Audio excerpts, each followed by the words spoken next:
Vamos abrir as nossas Bíblias, queridos. Já a Raquel volta, não se preocupe, tá? Se ficar lá, aprende bastante, viu, Raquel? Não deixe de aprender, tá bom? Vamos abrir as nossas Bíblias, amados, no primeiro livro das Crônicas. Primeiro livro das Crônicas, capítulo 12.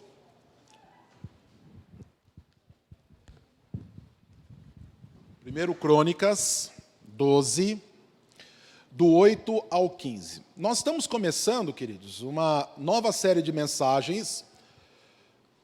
Falamos em outubro no ambiente feminino, né? Usamos o pano de fundo das mulheres, outubro rosa, né? Agora nós vamos trazer uma série de mensagens. Volta lá. Nós vamos trazer uma série de mensagens dentro do universo masculino.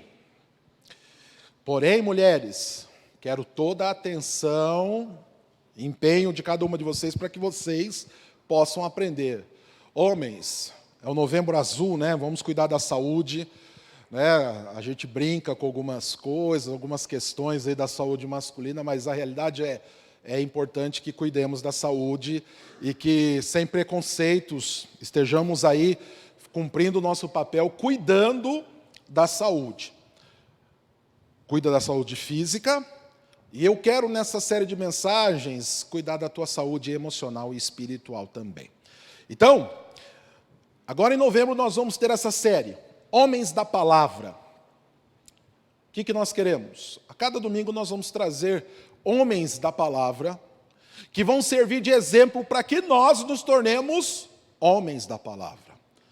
Cada domingo eu vou trazer exemplos de homens da palavra, para que vocês, mulheres, conheçam e saibam e ajudem os seus homens, seus maridos, filhos, amigos, irmãos, a tornarem-se homens da palavra. Tá certo?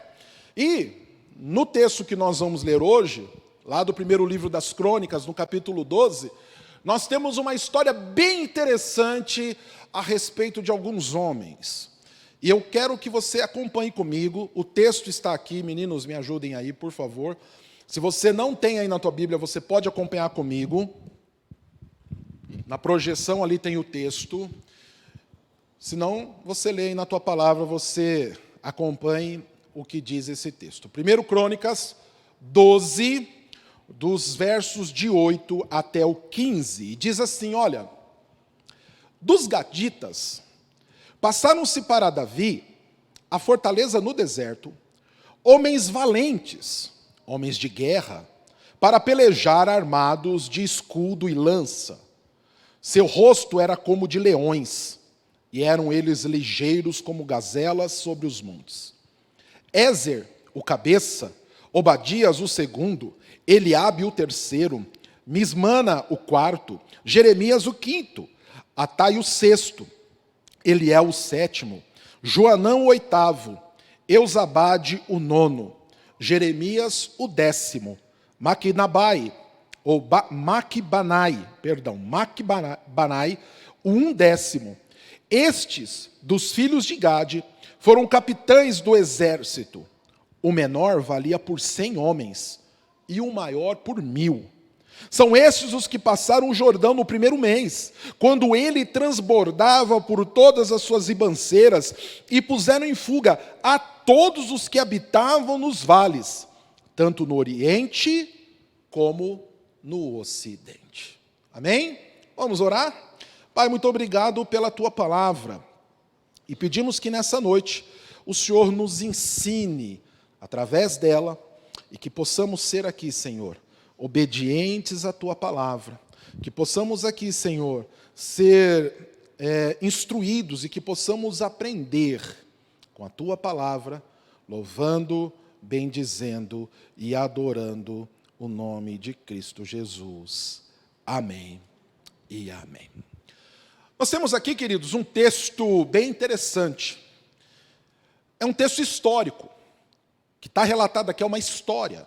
É algo que aconteceu, algo que foi posto, né? Um fato acontecido. Expor a história e tirar del exemplo é um pouco diferente de outros textos, né?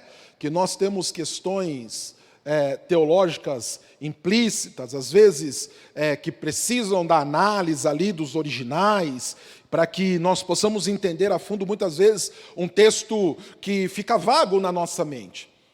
Aqui nós temos a história, o que aconteceu aqui? Davi é ungido rei, ele é alçado ao trono de Israel, vontade de Deus essa. E ele começa então a organizar o seu reinado, ele começa a formar ali a sua plataforma de governo e a maneira que ele ia reinar. Na realidade é o seguinte, o governo ali era monárquico, era o rei.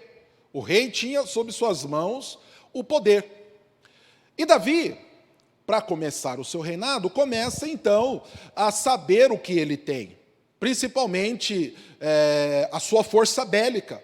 As conquistas aqui, as guerras eram a maneira, nessa época, dos reinos crescerem, adquirirem riqueza, expandirem, adquirirem grandeza. Os reis eram reconhecidos pelo seu poder de conquista, eram reconhecidos pela extensão de seu reinado, de sair de tal tamanho e chegar em determinado tamanho. Davi foi reconhecido desta maneira. E Davi então começa a organizar o seu reinado, e um dos primeiros passos que ele dá é organizar o seu exército. Organizar as suas tropas, organizar aqueles que estarão com ele na frente da batalha. E o capítulo 12, do primeiro livro das Crônicas, narra essa formação, narra o início do exército de Davi. Se você for lá, se a tua Bíblia for como a minha, você vai ver que o título aqui, acima do capítulo 12, é o exército de Davi. E começa a falar, então, da formação deste exército. E nós temos relato aqui de como isso aconteceu, relato histórico. Temos, das tribos de Israel, a descrição daqueles que aderiram ao exército. Porém, quando nós chegamos nesse texto que nós lemos, nós vamos ver um destaque bem interessante. Porque aqui está falando do destacamento, do ajuntamento, do batalhão formado pelos filhos de Gade. Sabe quem foi Gade? Gade foi um dos filhos de Jacó. Era um das 12 tribos de Israel, a 7ª tribo. Daquela que Jacó teve com Ziclag. E Gade, o nome Gade, era fortuna, herança, riqueza, né? Então os filhos de Gade eram os filhos da riqueza, uma herança rica e próspera, né? E que o Senhor abençoou grandemente.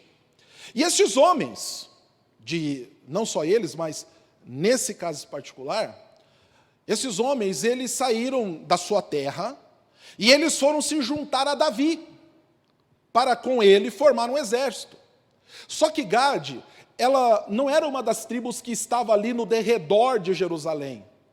Se você for ler lá a distribuição das terras, se você for lá em Josué, você vai ver que Gade, ele ficou do outro lado do Jordão. Então, Gade era uma tribo transjordânica. Eles estavam distantes. Eles não estavam ali perto. Mas eles se dispõem, saem de sua terra e se juntam a Davi na formação do exército dele. Então essa tribo é uma tribo transjordânica, estava distante, e ela vem então e se junta. E o cronista, nesse texto que nós lemos, ele faz um relato de algumas qualidades desses homens guerreiros, e que são destaques para a nossa análise, né? Ele vai fazer aqui um destaque, e eu quero que você acompanhe comigo o que está aí no teu texto. Os destaques que o cronista faz. Primeiro, ele fala que eram homens, que estes homens gaditas, os oriundos da tribo de Gade, eram homens dispostos ao sacrifício. Ele nos relata aí já no verso 8, né, que os gaditas saíram de sua terra e foram se juntar ao rei Davi na fortaleza do deserto de Siclag, deixando suas terras e afazeres, para juntarem-se a Davi em conquistas e também batalhas. Mostrando que esses homens estavam dispostos a todo sacrifício, inclusive deixar seus afazeres, suas terras, seu ganho. Muitos deixaram famílias, migraram e foram até Davi, para com ele poderem reinar e para ajudá-lo no reinado ali, dentro do domínio que Davi iria estabelecer. Então guarda isso com você, eles eram homens dispostos ao sacrifício. Uma outra característica que nós vemos nesses homens, é que eram homens de valentia. Continue comigo aí, o verso 9, né? Aliás, o verso 8, diz que eles saíram da sua terra, os gaditas, e se juntaram no deserto a Davi. E diz que eles eram homens valentes, ou seja, que tinham coragem, não se acovardavam diante de seus inimigos e das grandes barreiras. Quando o cronista descreve que neles havia valentia, não era uma palavra vazia. Aqueles homens tinham consigo coragem. Eles estavam dispostos a guerrear. Eles estavam dispostos a enfrentar desafios, a romper barreiras, independente do tamanho que elas fossem. Eram homens de grande valentia. Eram também homens de guerra. Davi era um grande estrategista. De bobo, Davi não tinha nada. E ele juntou para si, ou ele juntou consigo, homens altamente capacitados para a guerra. Olha só, diz que além, ali no verso 8, de serem homens valentes, eram homens de guerra para pelejar, armados de escudo e de lança. Então eram homens hábeis no manejo de suas lanças, no uso das armaduras e dos escudos, prontos para as estratégias e dispostos para as conquistas. Eram homens belicosos, eram homens de guerra. Eles não estavam ali para plantar roça, eles não estavam ali para edificar castelos, eles não estavam ali para abrir estradas, não era essa a função deles. Eles eram homens de guerra. E Davi ia precisar de homens de guerra, porque os filisteus iriam atacá-lo, os seus circunvizinhos iriam atacá-lo, Davi também iria atacar em ordenança do Senhor, e ele precisava de homens assim, belicosos, valentes e corajosos. Eu fui ler um comentário, o Antigo Testamento ele não é tão rico em comentário quanto o Novo, mas eu li um comentário que o comentarista ele faz um comentário bem interessante a respeito desses homens. Ele diz que os homens de Gade eram homens disciplinados na arte de matar. Às vezes a gente tem aquela visão romântica, né? Olha, Davi ficava só tocando harpa, Davi ficava só pastoreando ovelhas, Davi ficava ali só tranquilo no castelo, observando a mulher alheia. Não. Davi, ele tinha uma estratégia de conquista. E se nós formos observar as crônicas, o livro dos reis, nós vamos ver que Davi, ele era impiedoso contra os seus inimigos. Quando ele anseia construir o templo, uma das coisas que lhe é dita é o quê? Davi, você tem muito sangue nas tuas mãos. A sua espada está carregada de sangue. Então, Davi tinha consigo homens capacitados para essa arte. A arte de executar um inimigo. Então eles eram homens de guerra. A Bíblia não omite esses detalhes. Sim, Davi tinha consigo homens preparados para eliminar todo e qualquer tipo de inimigo. Hoje nós estamos aí, essa semana teve uma discussão, está tendo uma discussão, né, em volta da questão política, a respeito se o governador pode mandar bater bandido, não pode mandar bater, etc. e tal, e aí fica toda uma discussão, aí eu vejo alguns irmãos, não, tem que matar, outros não tem que matar, e não sei o quê, e tá. E... Davi tinha consigo homens de guerra. Ameaçou o rei, eles caíam por terra. Ameaçou o interesse de Deus, a ordem de Deus, aqueles homens estavam dispostos a acabar com todo e qualquer inimigo. Uma outra característica interessante, no primeiro momento eu ri quando li isso, mas depois eu comecei a observar e falei, meu Deus, né? Como diz um narrador lá da ESPN, que homem, né? Quando ele vê um jogador fazendo determinada jogada, ele grita, que homem. Esses homens, eles tinham cara de leão. Você leu aí na tua Bíblia? É isso que está escrito na tua Bíblia? Porque na Bíblia está dizendo assim, eles eram habilidosos para a guerra, para pelejar, armados de escudo e de lança, e o seu rosto era como de leão. Rosto como o de leão. E como que é a cara de leão? Cara de leão, com certeza, não é aquela cara do bichaninho que você tem lá em casa. Você faz assim, pss, pss, pss, e ele vem. Né? Não é. Eu fui pesquisar algumas características da cara do leão. Primeiro, o leão, ele aterroriza as suas presas, a sua caça, só com o seu olhar.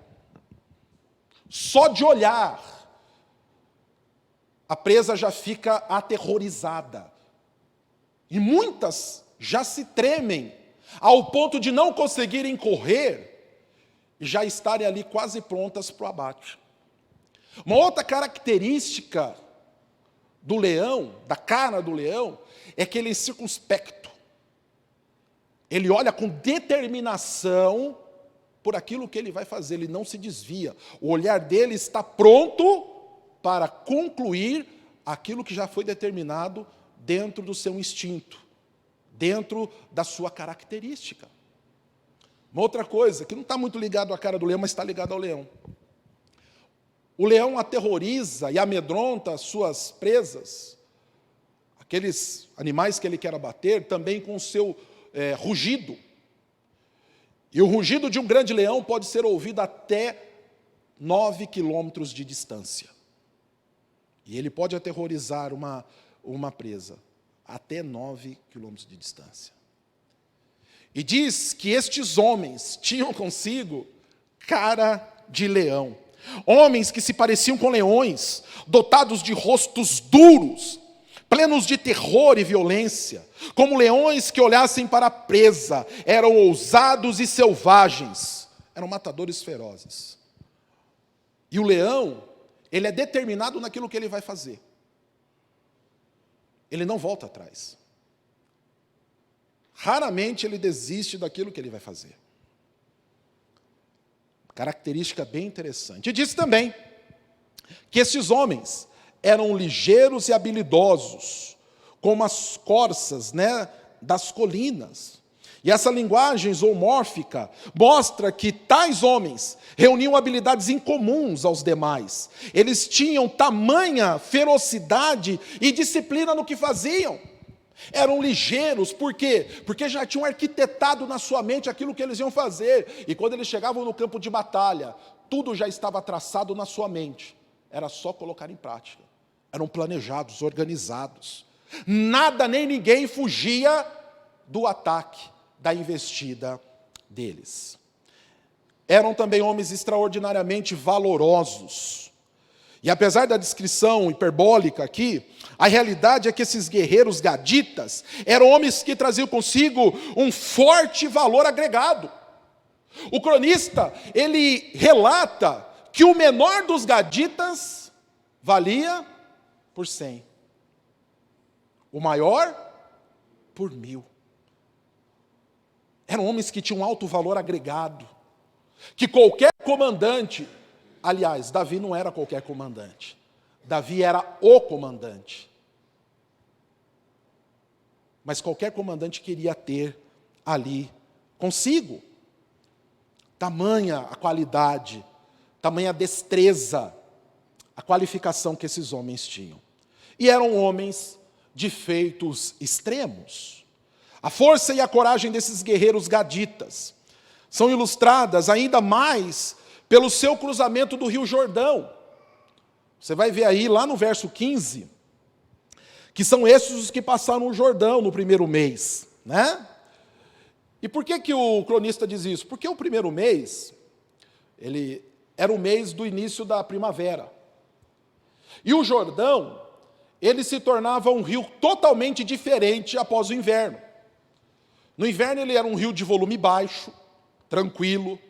Porém, no começo da primavera, as geleiras lá dos montes do Líbano derretiam. E elas escoavam pelas colinas. E elas se juntavam às águas do Jordão. Então, o que acontecia? No primeiro mês, no começo da primavera, o Jordão se tornava um rio volumoso. Ele se estendia em volume. E ainda mais, ele se tornava um rio de fortes correntezas.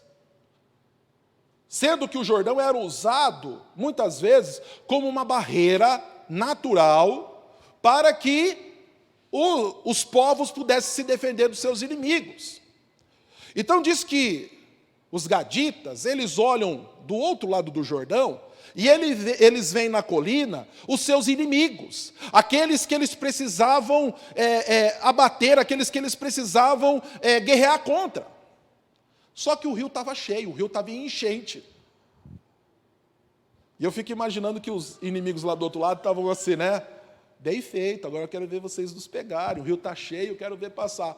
Só que diz que, de repente, os gaditas deram com o peito na água, braçada após braçada, não respeitaram a enchente, atravessaram o rio e colocaram em fuga todos os seus inimigos. Que enchente que nada, se nós temos que ir, não importa a barreira, nós vamos.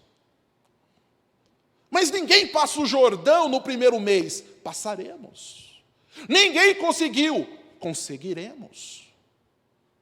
Nós vamos tentar. E eles foram, e passaram. E diz que eles colocaram em fuga a todos os que habitavam nos vales, tanto no Oriente como no Ocidente.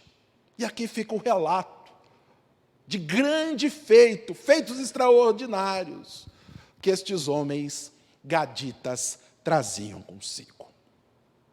E observando então esse texto, queridos, e vendo aqui esse relato que o cronista faz, eu fiquei a imaginar que esses homens eram homens de extrema bravura, eram homens de extrema coragem, homens que precisam ser imitados, hoje não na arte da guerra, mas na sua disciplina, na sua coragem. Homens que precisam ser imitados na sua bravura. Nós, como homens hoje, temos o desafio de resgatarmos a bravura exigida dos verdadeiros homens de Deus. E bravura aqui não tem nada a ver com estar bravo, com a questão de ânimo, de humor. Mas a bravura aqui está ligada à coragem, ao empenho, ao desejo de fazer algo diferente e grandioso para a glória de Deus Pai. Para isso nós precisamos aprender algumas questões. E no que consiste e no que se demonstra essa bravura, para que nós possamos então sermos estes homens da palavra, imitando estes homens da palavra, aprendendo com eles e também nos tornando homens da palavra. E no que se revela então a bravura de um homem de Deus? A bravura do homem de Deus se revela, em primeiro lugar, na sua qualificação. Homens de Deus são qualificados para toda e qualquer situação. Então, a bravura dos homens de Deus se demonstra na sua qualificação. Homens de bravura são homens qualificados para toda e qualquer situação. E o texto nos diz, olha, dos gaditas passaram-se para Davi a fortaleza no deserto, homens valentes, homens de guerra para pelejar, armados de escudo e lança, seu rosto era como de leões, e eram eles ligeiros como as gazelas sobre os montes. Então, como nós vimos, não haviam barreiras que podiam segurar aqueles homens do propósito que lhes havia sido imposto. Eles conseguiam romper barreiras, alcançar objetivos, vencer as mais duras batalhas. Por quê? Porque eles eram homens qualificados para aquilo que eles tinham que fazer. Eles traziam consigo uma qualificação. Eles estavam preparados. Enquanto muitos outros estavam preocupados com festas, estavam distraídos com atrações, entretenimento e tudo mais, aqueles homens estavam se qualificando para o desafio que eles tinham que enfrentar. Muitas vezes, queridos, nós somos levados a desvios. A nossa mente é levado a propósitos que não são nobres. Muitas vezes nós gastamos um tempo demasiado com coisas que não vão fazer nós chegarmos a lugar nenhum, que não vão agregar valor a nós, que não vão fazer com que sejamos homens nobres e dignos de reconhecimento e dignos de sermos honrados. Há muitos homens que perdem muito tempo com coisas periféricas. Como eu disse esses tempos atrás aqui, pregando no ambiente feminino. Aquietam-se, acomodam-se naquilo que é bom, mas não se preparam para alcançar aquilo que é sobremodo excelente. Se esses homens que nós lemos a sua história aqui, foram homens de grande conquista, foram homens que fizeram grandes feitos, fizeram porque estavam adestrados para isto, porque se qualificaram para tal. E nós somos chamados a nos qualificarmos, para que por meio de nós, o Senhor possa executar toda a sua boa obra.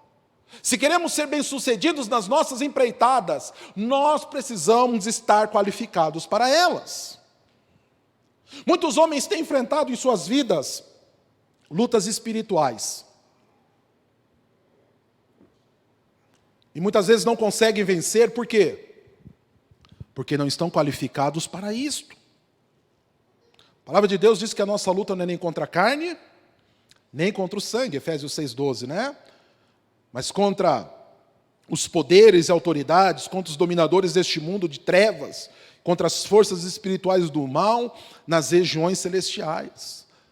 Então, se eu quero vencer uma batalha espiritual, se eu quero vencer algo que é espiritual na minha vida, eu tenho que ter qualificação espiritual, preparo espiritual.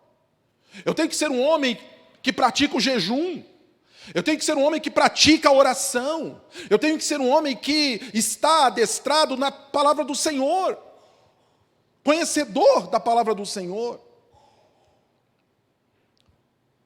É necessário, homens, que nós abandonemos todo e qualquer tipo de distração e nos qualifiquemos para o propósito para o qual nós somos chamados.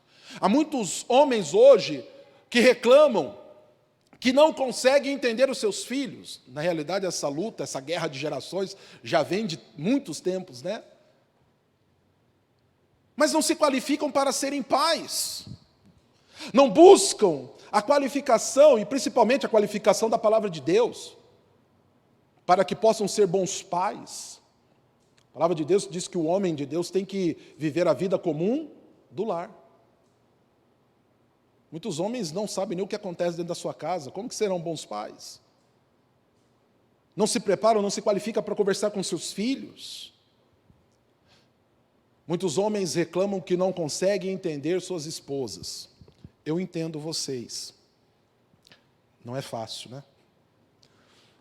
Os homens, alguns tomaram um beliscão debaixo da costela, né? Aqueles que estão com a esposa do lado. A minha ficou com vontade. Tomarei posteriormente, né? O meu está em stand-by, né? Mas não se qualificam para serem bons maridos, para ajudarem e regerem suas casas, suas esposas, como cabeças do lar, não se preparam para terem consigo o respeito de suas esposas. Não trazem consigo a autoridade inerente de um verdadeiro homem de Deus, não estão qualificados. Pastor, mas como que eu me qualifico? Segundo a palavra de Deus. Você precisa ter consigo autoridade, respeito, bom testemunho, fruto do Espírito. Ser respeitoso com a tua esposa, marido de uma só mulher. Cuidadoso com as tuas palavras, responsável com os teus compromissos. Presente nas horas difíceis, respeitando a esposa como o sexo mais frágil, como o lado mais frágil. Amando-a, respeitando, dando a vida por ela como Cristo deu a vida pela igreja. São qualificações bíblicas. Muitos homens hoje não querem assumir um papel de liderança na igreja. Pastor, eu não me sinto preparado. Por quê? Prepare-se, qualifique-se. O Senhor tem chamado homens de bravura para regerem e dirigirem sua igreja. A cada dia mais temos visto homens se acovardando e se escondendo, reclamando de que não tem qualificação. Qualifique-se. Dobre o teu joelho, busque na palavra de Deus, peça conselhos, busque uma mentoria. Ficar de braços cruzados não vai resolver. Há aqueles que reclamam, eu não consigo me colocar no mercado de trabalho. Não se qualificam, não estudam, não se preparam. Muitas vezes usam o medo para esconderem, talvez, um comodismo. Homens de bravura são homens qualificados, que buscam estarem prontos para os desafios que estão à sua frente. Então, homens, o Senhor nos chama para sermos qualificados, para nos qualificarmos nele, buscarmos nele, para que possamos enfrentar e romper toda e qualquer situação. E quanto mais qualificado estivermos, mais fácil será a nossa caminhada. Às vezes eu vou buscar as crianças na escola e eles vêm contando sobre a prova, e a prova estava fácil, pai. Falei, não, a prova estava com o mesmo nível de dificuldade. É que você se preparou mais, você se qualificou, você buscou. E hoje a prova está difícil, estudou menos do que deveria. A vida é cheia de desafios, em todas as suas áreas e instâncias. Mas nós, como homens de Deus, expressamos bravura, coragem, de nos qualificarmos para enfrentarmos todas elas. Uma outra questão que nós aprendemos é que a bravura de um homem de Deus se mostra através do seu valor. Homens de Deus são valorosos por excelência. Homens da palavra são homens valorosos por excelência. Continuando lá no texto, diz que estes dos filhos de Gade foram capitães do exército. Já estou lá no verso 14. O menor valia por 100, o maior por 1000. E essa é uma outra importante descrição daqueles homens que servem para nós hoje. É o destaque do seu valor elevado. A bravura de um homem da palavra se revela no valor que ele agrega em tudo o que ele faz. E o cronista, ao descrever o elevadíssimo valor destes homens, o valor e o potencial daqueles homens gaditas, ele relata que o menor valia por 100, e quanto maior, valia por 1000. Ou seja, era algo extraordinário. Há um emprego da hipérbole aqui. Hipérbole é exagero, tá, gente? É crescer, né? Fazer crescer é pôr um certo peso. Mas a verdade é que esses homens eram, sim, homens de grande valor. Homens extremamente valorosos.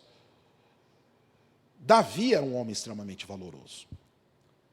E o que o cronista está querendo dizer aqui é que Davi era tão valoroso, ao ponto daqueles homens reconhecerem em Davi a presença de Deus, e olharem para Davi e verem o valor nele, que homens de extremo valor de outras tribos vieram e se juntaram a Davi. Quando ele diz que o menor valia por 100 e o maior por 1000, o que ele está dizendo é o seguinte: com Davi só estava a nata. Só o valor, só o alto padrão.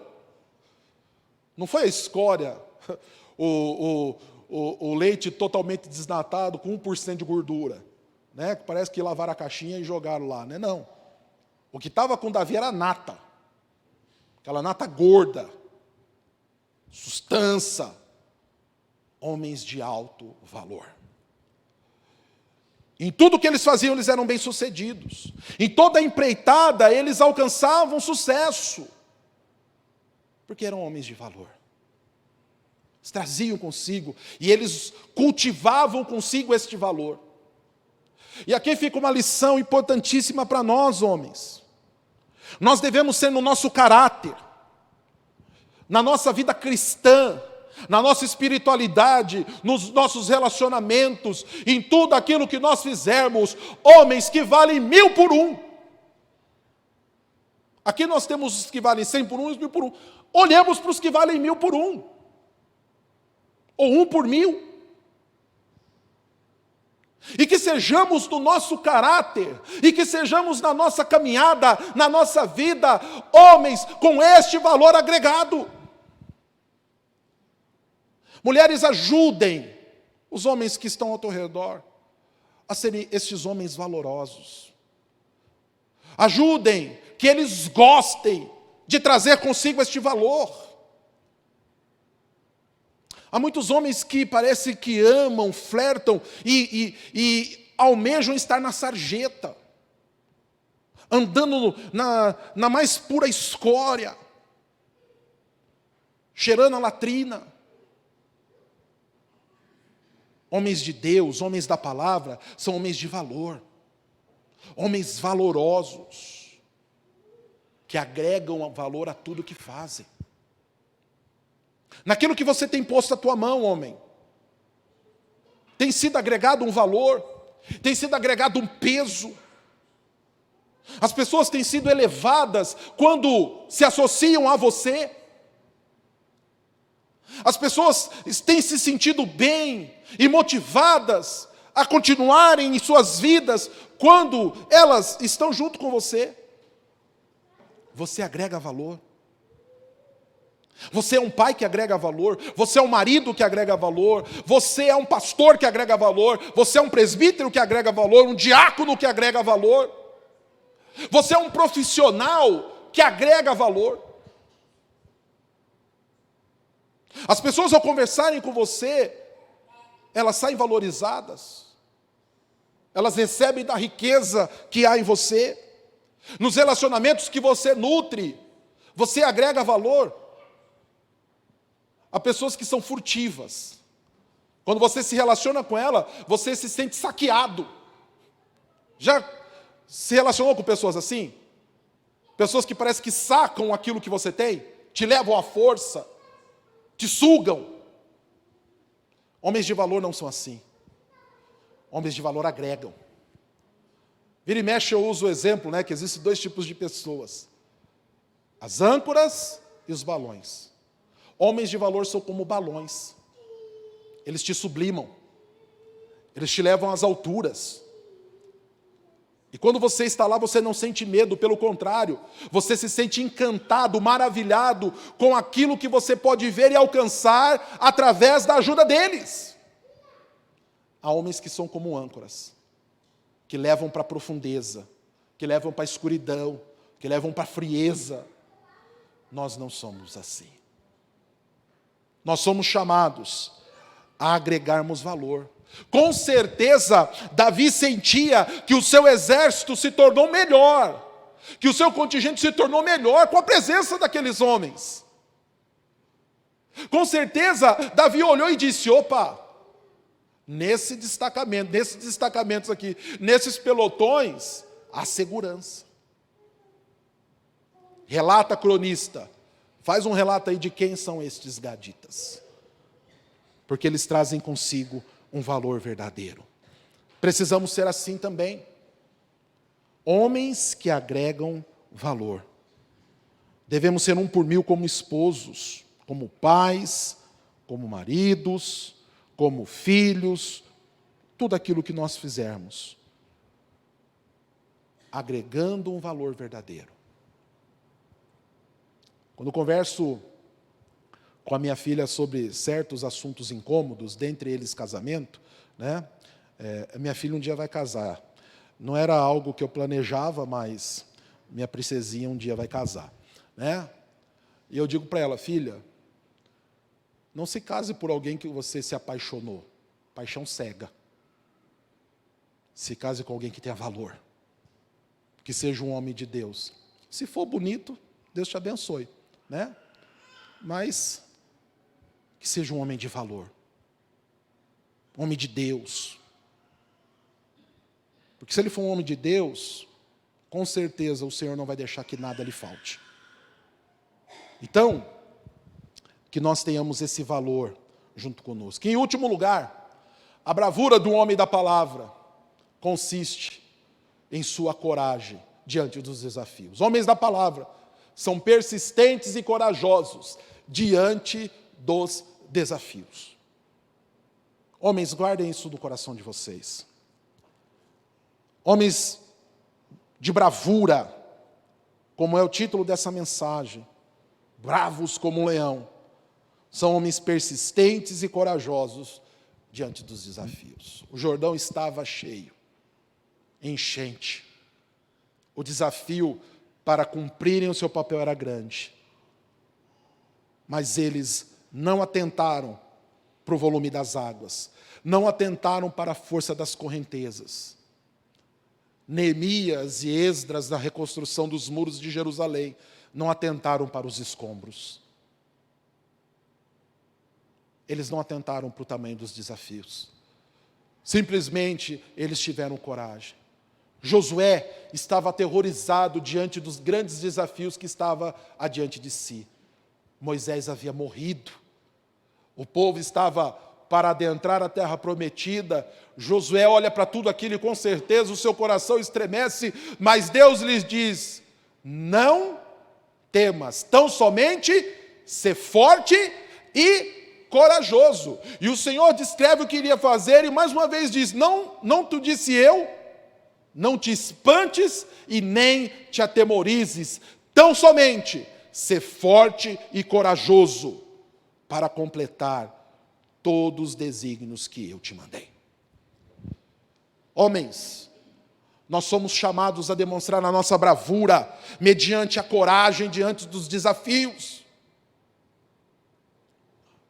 Não se faz, você já ouviu esse clichê, bom navegador em mar calmo e nem bom aviador em céu de brigadeiro. É diante das turbulências, é diante das lutas que nós crescemos, diante dos desafios. E mesmo que eles se agigantem, mesmo que os problemas cresçam, em Jesus nós somos mais que vencedores. Nós precisamos cobrar coragem. Temos conosco a bravura de um leão, a determinação e a coragem para vencer os desafios. A coragem para ensinar de maneira correta e diferente as pessoas que estão ao nosso redor, diante das falsidades e mentiras do mundo de hoje. O mundo está cheio de mentiras. Nós precisamos ter coragem diante do desafio de educar na verdade. O mundo ensinou, brinquei aqui agora, mas é uma verdade, o mundo ensina que nós devemos nos unir a quem nós nos apaixonamos. É preciso ter coragem para ensinar para os teus filhos que paixão dá e passa. E que muitas vezes depois que ela passa, a única coisa que fica é a febre e a doença que ela deixou. Aí você olha e fala assim, mas cadê aquele homem bonito? Não era não, era um sapo. Cadê aquela princesa da Disney? Não é mais. Acabou a princesa da Disney, acabou a Disney. Agora você vai fazer um passeio naqueles parques de diversão terrível, lá, sabe, do bairro. Aqueles que cantam aquelas musiquinhas, os brinquedos, é tudo quebrado. Acabou a princesa da Disney. É preciso ter coragem para ensinar diferente do que tudo que está sendo ensinado aí. Ensinar sobre princípios e valores. e viver princípios e valores. Porque um grande desafio diante de nós, homens, é demonstrarmos através da nossa vida aquilo que cremos e aquilo que somos. A nossa bravura está em romper esses desafios e ter coragem. Coragem de levantar cedo, coragem de ir atrás daquilo que está proposto para você, coragem para ser um cristão autêntico, coragem para ser um marido verdadeiro, coragem para ser um pai verdadeiro, coragem para fazer diferente, coragem para ser um homem da palavra. Porque hoje, tudo que vão tentar fazer, tudo que o inimigo da nossa alma vai tentar fazer, é nos afastar da verdade da palavra. É nos afastar dos princípios da sã doutrina. E é preciso ter coragem para viver isto. Colocar isso em prática. Na igreja, no teu trabalho. É preciso ter coragem para não se envolver em falcatruas. É preciso ter coragem para enfrentar todos os afrontamentos, todas as dificuldades, todas as lutas. Mas saiba que, a partir do momento que você aceita o desafio de ser um homem da palavra, Deus vai te ajudar e vai te fortalecer e vai te equipar para que você vença os desafios. Deus vai te ajudar. Mas você precisa ter coragem. A coragem de Josué, diante da obra concluída, e ele vendo aquele povo tendente à idolatria. Israel era um povo que gostava da idolatria, né? Ele diz, olha, está pronto, consumado está a obra.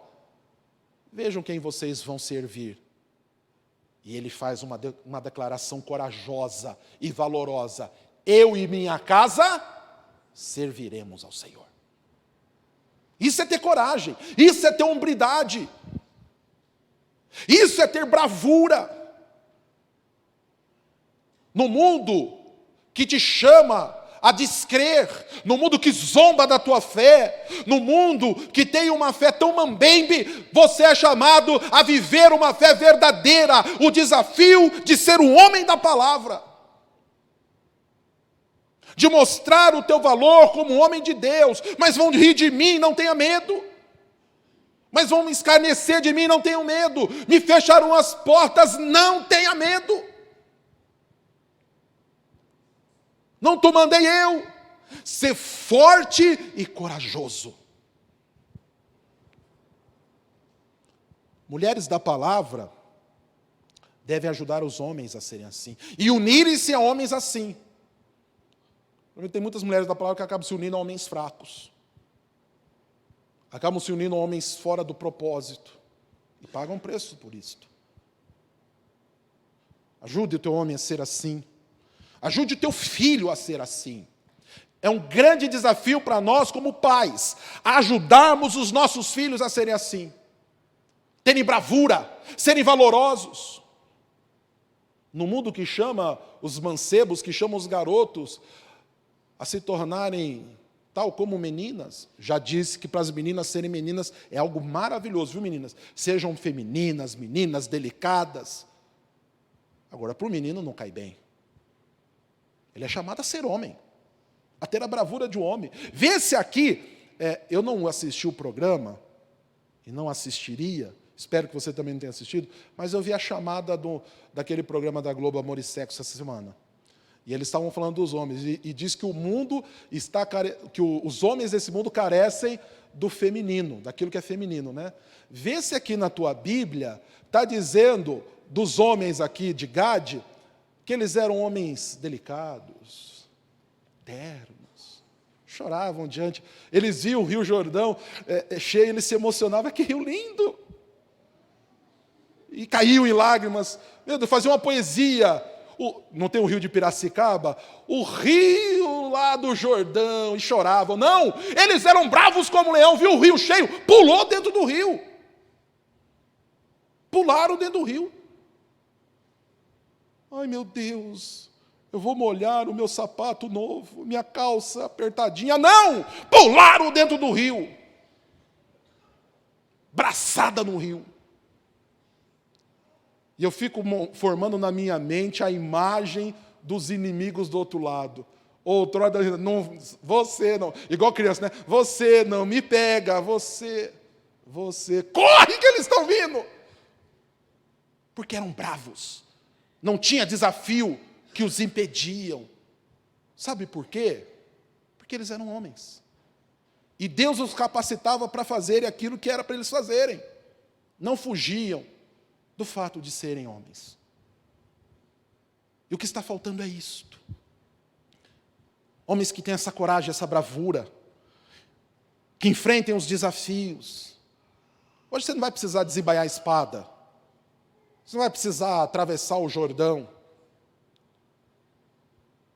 Mas você vai ter desafios de caráter, você vai ter desafios éticos, você vai ter desafios nos teus relacionamentos, e se acovardar e cruzar os braços, não irá resolver os teus problemas.